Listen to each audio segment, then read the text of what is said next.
Assalamualaikum warahmatullahi wabarakatuh. Om Swastiastu, Namo Buddhaya, salam kebajikan, salam rahayu, dan salam waras ala Kiai Bedes. Sahabat terkasih dimanapun Anda berada, masih bersama saya Kiai Bedes. Kali ini saya akan sedikit membicarakan tentang isu pendidikan di Indonesia. Sahabat, pada 2014 saya menyelesaikan studi pasca sarjana saya.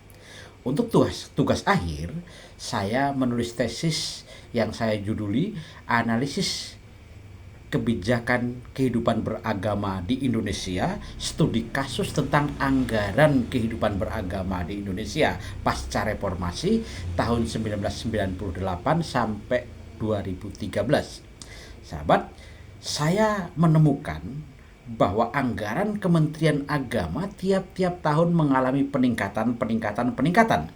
Dan saat itu terakhir pada tahun 2013, anggaran kehidupan beragama kita mencapai 71 triliun.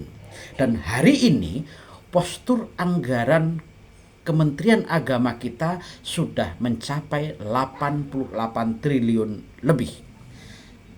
Untuk apa anggaran sebesar itu?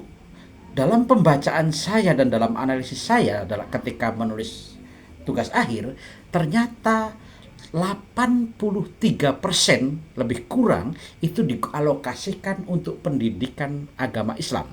Jika asumsinya hari ini seperti anggaran terlihat di atas, misalnya 88 triliun dan 83%-nya itu untuk anggaran pendidikan agama Islam, maka tidak kurang 67 triliun digunakan untuk pendidikan agama.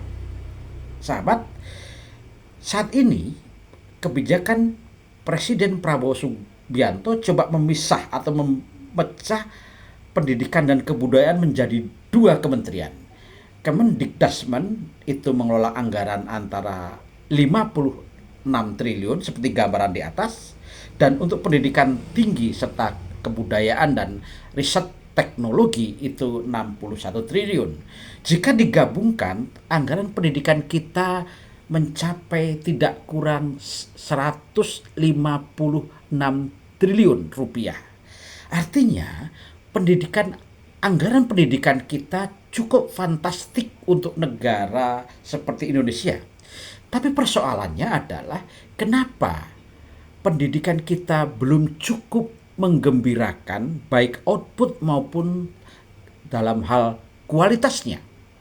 Sahabat terkasih, perguruan tinggi kita tidak ada yang masuk top 10 ranking terbaik dari yang ada di Asia Pasifik.